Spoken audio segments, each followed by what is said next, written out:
안녕하세요, 엘렉트로캠입니다. 자, 오늘도 테슬라 이야기를 하려고 하는데요. 어제 이어서 이제 애플을 비교하다 보니까 삼성 얘기도 했고 반도체 얘기도 했죠. 게이로 라운드도 얘기를 했고요. 단지 그거는 이제 TSMC의 연구 방향과 그 자료에 대해서 얘기한 거고, 근본적인 건 메트롤로지 파트. 그러니까 너무 작아서 보기가 어렵거든요. 그거는 제가 전전 영상, 그 전에 영상에서 이미 제가 전자현미경을 찍는 팁을 여러분들과 이야기를 하면서 작아지면 어떻게 어려워지는지에 대해서 이미 공유를 좀 했던 것 같습니다. 저는 그 이후에 이미 했던 얘기이기 때문에 그걸 얘기를 안 했던 거고, 그 다음 얘기를 한 거죠. 그 다음 연구 방향에서의 문제점.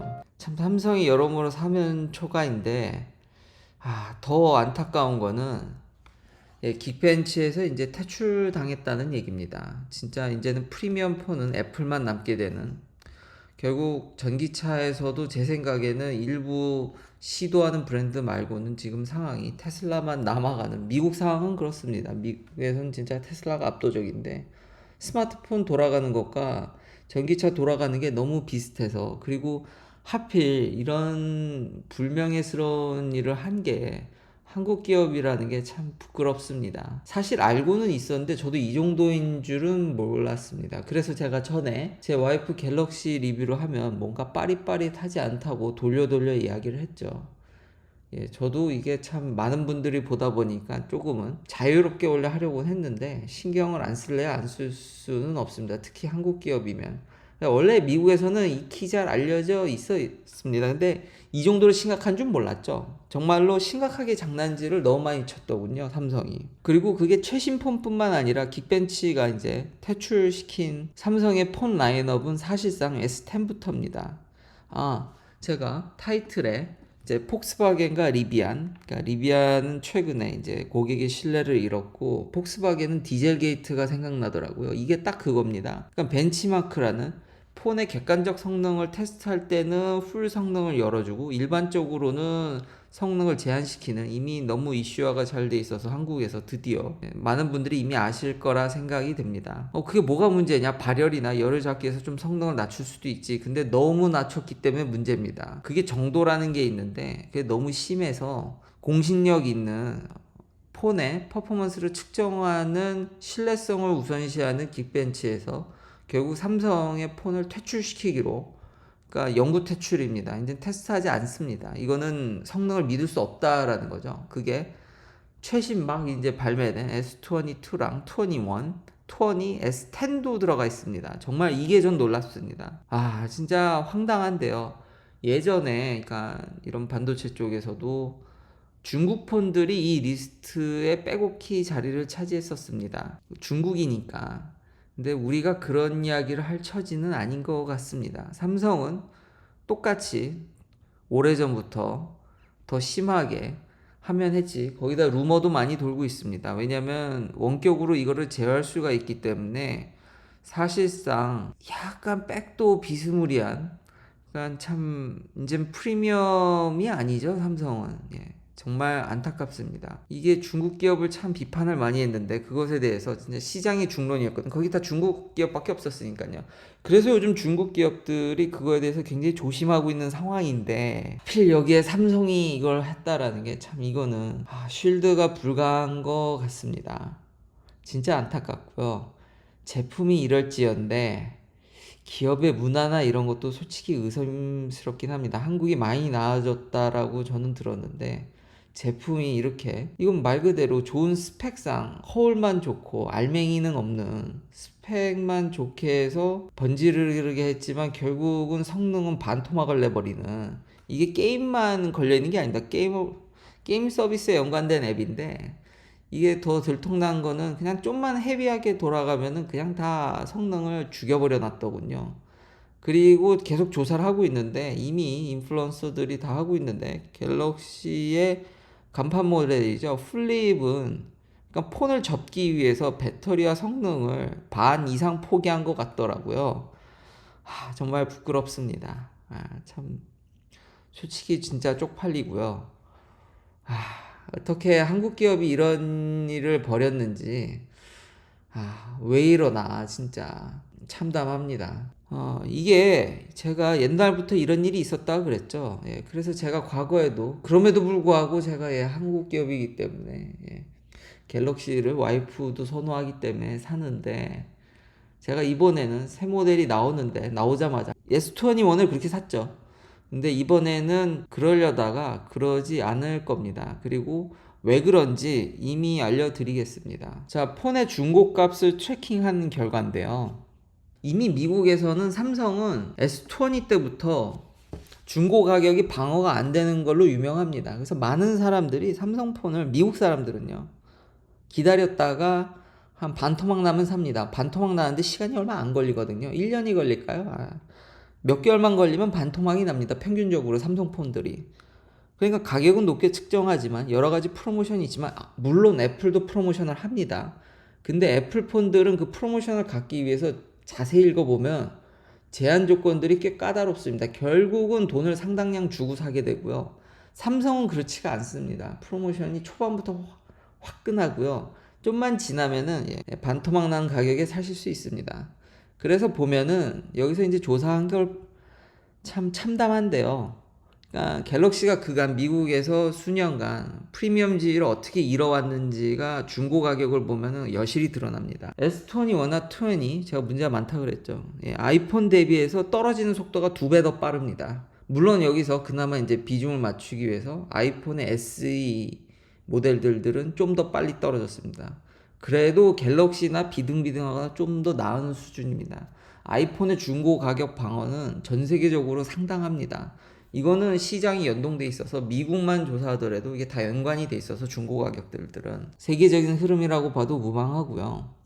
자, 그러면 그 접는 갤럭시 Z 폴드폰이 진짜 한국이 주도하고 자랑이라고 한데 저도 그 멋있고 그런데 아까 그런 허울만 좋고 우리가 원하는 성능이 빠릿빠릿하고 배터리 성능은 형편없다는 게 여실히 드러나는 게 가격이 반으로 떨어지는데 6개월도 안 걸렸습니다. 전문적인 조사기관에서 한 거니까요. 그러니까 한국에서는 큰 흥행을 했을 수도 있고 미국에서도 굉장히 관심을 많이 받았지만 써보고 난 뒤에 시장의 평가는 냉철한 거죠.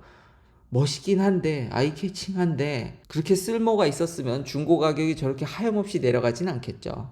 물론 안드로이드 폰들 가격이 진짜 추풍 낙엽입니다. 구글이 만드나 뭐 중고 폰들은 말할 것도 없고요. 심지어 리테일에서 뭐 일부 모델은 반값으로 떨어지는데 중국 모델들은 한 달, 두 달입니다. 그러니까 안드로이드는 새로 나온 폰들을 사람들이 바로바로 사기가 꺼려집니다.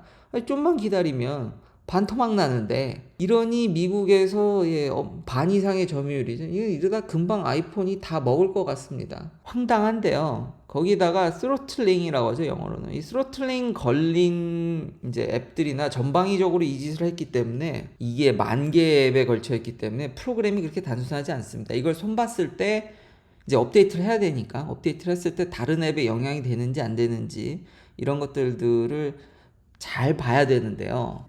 그게 또 그래서 쉽지가 않습니다. 옛날만큼 이렇게 소프트웨어가 단순하지 않아서 그러니까 너무 이런 거를 쉽게 생각하는 것 같아요. 설계나 제작도 만드는 것도 어렵지만 소프트웨어도 그렇고 정말 심혈을 기울여야 되고 정말 얼기설기 복잡하게 연결되어 있기 때문에 단순 카피 앤 페이스트로 해결될 수 있는 일이 아닙니다. 그 일일이 다 확인을 해야 되고 확인을 어떻게 효율적으로 할 것인가 머리만 쓰는 일이라도 프로그램이 그냥 앉아서 컴퓨터만 두들기는 것 같지만 저도 하드웨어 쪽에 있다 보니까 그걸 좀 낮게 보는 특히 이제 아시아 국가들이 하드웨어 강세다 보니까 프로그래밍을 좀 낮게 보는데 많이 저도 딥러닝을 하게 되면서 이게 단순히 갖다 쓰는 것도 더럽게 어렵구나.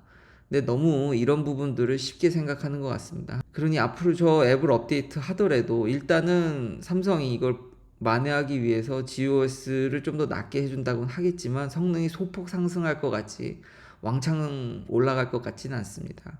정말 여러모로 많은 기업들이 소비자의 뒤통수를 제대로 때리네요. 삼성이 프리미엄 전략이라든지 가격은 다시 한번 이런 미국에서의 중고 가격을 보면은 그래서 S22 와이프가 워낙 노트를 좋아하기 때문에 좀 기다렸다가 정말 엄청난 속도로 가격이 내려갈 것 같다라는 생각이 듭니다. 안 내려가도 엄청 프로모션을 같이 껴서 할 것 같다라는 생각이 이번 사태로 드러날 것 같습니다. 왜 이런 짓을, 그러면서 한국 분들이나 미국에서도 중국 폰에 대한 이런 우스갯소리가 굉장히 밈화돼서 이렇게 풍자되고 정말 널리 알려졌는데, 그걸 똑같은 거를 한국 기업이 했다라는 게, 그것도 간판 기업이 했다라는 게 참 놀랍습니다. 흡사 진짜. 근데 이거는 지금 현재 자동차 시장과도 다를 바가 없죠. 디젤 게이트라든지. 제가 이번에 좀 장거리를 몰고 갔는데요. 이제 제 모델 S 얘기를 해야겠죠. 이렇게 보시는 바와 같이 풀로 한번 충전을 해봤는데요.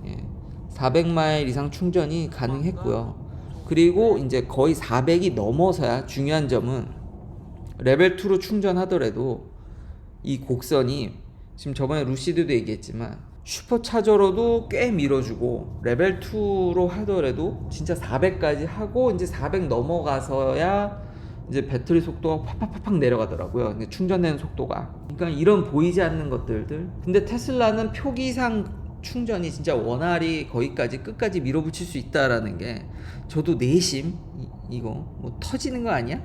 야, 이렇게 큰 배터리 꽉 채우면 약간 아주 조금 그런 생각을 했지만 뭐 전혀 그렇지 않았고요. 잘 충전했고, 400마일 넘는 저 수치를 보니까 가슴이 뿌듯하더라고요. 그리고 정말 여유롭다. 다시 한번 이것만으로도 돈값을 하고요. 어느 정도 거리를 갔다 오는데 전혀 두려움이 없습니다. 그리고 참 신기한 점이 뭐냐면은, 이게 차 무게가 있다 보니까 보통 배터리가 어느 정도 차게 되면은 회생제동 브레이크, 리제너레이션 브레이크가 제약이 걸리는데, 그 메시지가 모델 S도 뜹니다.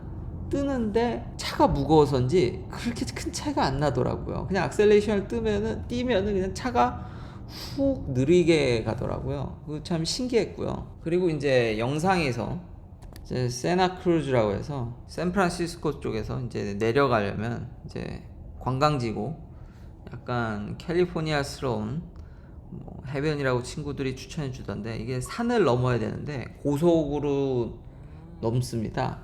근데 이런 굽이치는 길을 오토파일럿으로 잘 하더라고요. 최근에 이제 2022년 4.5.3인가요? 그걸 업데이트 받았는데, 참 이 테슬라는 그러니까 이런 면들이 대단합니다.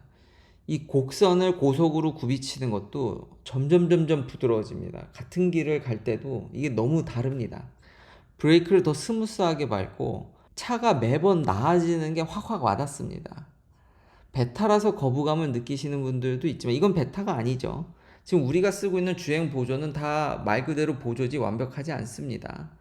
그런 의미에서 확장되는 개념을 서로 윈윈하는 관계인 거죠. 베타면은 진짜 더 많이 도와주기 때문에 나도 좋고, 그러면서 회사도 발전하고, 저는 그렇게 생각을 합니다. 지금 이거 모델 S는 아직 베타를 못 받았는데요. 코너 돌 때나 선을 쓰는 게 이제는 중앙을 하는 게 아니라 살짝 이제는, 예를 들면 이제 가드레일 같은 경우는 옛날에는 너무 이 정도 꺾으면 이 정도 속도로 들어가게 되면 붙을등 말등해서 너무 불안했는데, 이게 제가 적응이 된 건가요?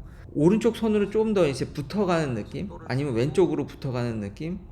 그러니까 차선 폭에서 자유자재로 사람같이, 그 조그만한 스페이스에서도 사람같이 이제 운전을 하려는 게 너무 느껴져서 놀랍더라고요, 진짜. 이런 고속으로 산길을, 커브가 굽이치는 도로들을 여유롭게 이렇게 해간다라는 게, 거기다가 주행거리까지, 이거는 극강의 세단이다. 진짜 스포츠 세단이다.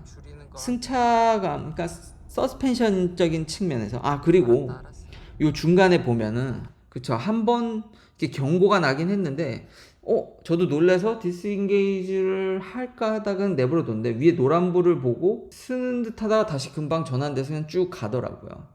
요거 하나 경고 말고는 가드 쪽이나 가드레일 쪽이나 이런 것들을 아주 편하게 이렇게 간다라는 게 정말 편하고 놀라웠습니다. 계속 업데이트하면서 차량이 나아지고 있다라는 거죠. 제가 이 차 보고 또 놀란 게, 테슬라답지 않게 이런데 미국 리뷰들을 보면은 찌그덕 소리가 나는데, 지금까지 몰면서 잡소리 한번 나지 않았습니다. 진짜 거의 최고의 스포츠 세단이지 않을까. 어딜 눌러봐도, 야, 이거 무슨 잡소리 하나 나질 않아요. 다만 이제 시트의 불편함이 이게 여기가 뜨거든요. 여기가 이걸 어떻게 조절을 해도 약간 아쉬움이 있는데, 그래도 나름 이제 세팅법을 찾은 게 최대한 다리를 쫙 뻗는 식으로 이렇게 셋업을 하면 그나마 좀 편하더라고요. 약간 이게 버킷 시트 같은 이 양쪽도 지지를 운전할 때 정말 잘해주는데, 그러니까 스포츠 세단으로 보면은 나쁘진 않는데 3랑 Y 때는 전 시트가 너무 만족스러웠어 가지고, 그 대신 이제 통풍이 된다라든지 여기가 조금 더 부풀어 오르거나 이게 조금 더만 나오면은 루시드가 그렇더라고요. 그래서 요거 말고는 이런 지지력이나 몸을 잡아주는 점, 누가 테슬라가 코너링이 안 좋다고 그랬나요? 이거 돌리면은 이건 장난이 아닙니다. 이거 거의 뭐 최고의 스포츠 세단이죠. 패밀리 세단이 아니라 스포츠 세단입니다. 그리고 정말 이런데도 초기 모델에는 찌기덕 소리가 났다 그러는데 뭐 하나 잡소리 하나 없습니다. 다시 한번 진짜 신기하게 마감이 끝내주게 돼서 왔다. 그래서 제가 좀 의아해서 좀 업데이트를 찾아보니까 이미 분석해서 올려주신 분들이 있더라고요. FSD 베타에서 이런 것들도 참 캐치한다라는 게 사람들이 참 대단한 것 같습니다. 그만큼 관심이 많다라는 거죠.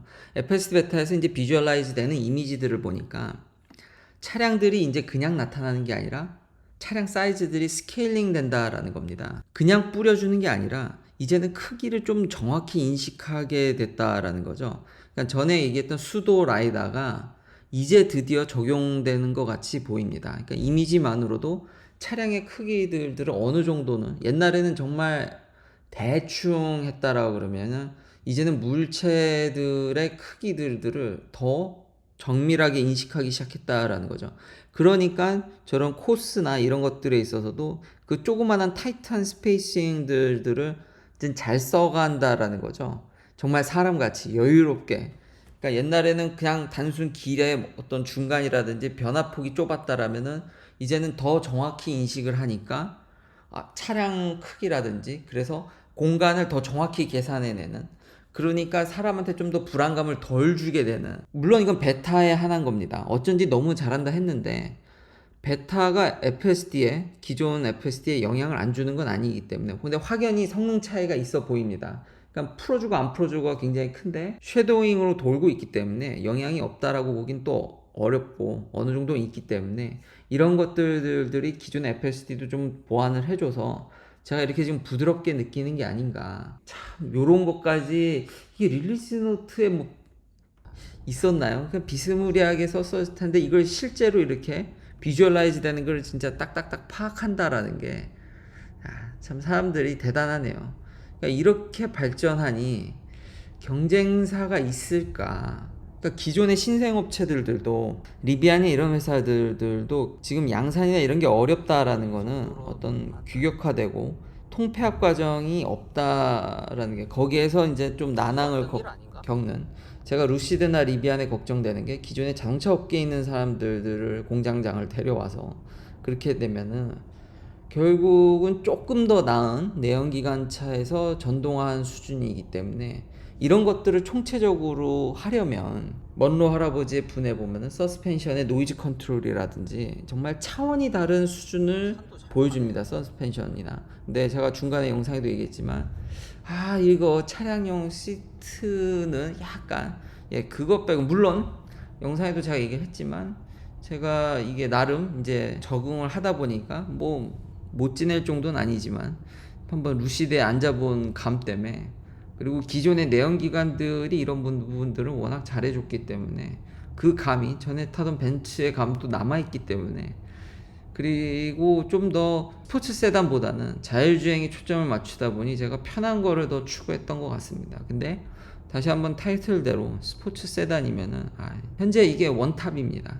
이거 이상 좋은 차는 현재 없다고 봐도 될 것 같습니다. 주행거리면 주행거리, 성능, 주행 보조 장치, 그리고 이런 코너를 돌 때도 돌아올 때는 사실 제가 이제 직접 핸들을 잡고 했거든요. 뭐 얼마나 서킷 가서 차를 극한으로 밀어붙여서 그 능력을 어떤지는 모르겠으나 일반적인 사용에 있어서는 날카롭고 땅에 딱 달라붙어가는, 웬만큼 코너를 돌아도 잡아채도 차가 밀려가질 않습니다.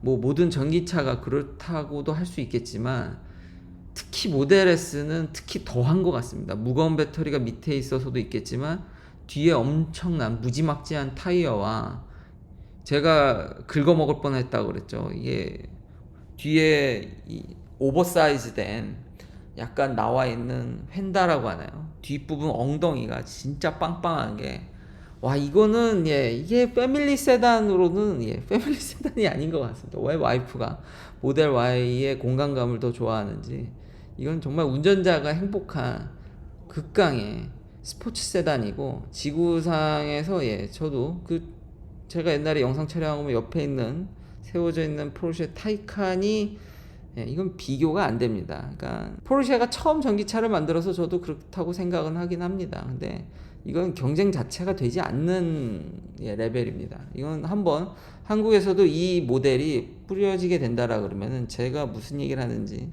다들 아실 거라 생각합니다. 코너링도 미쳤습니다. 그리고 너무 조용합니다.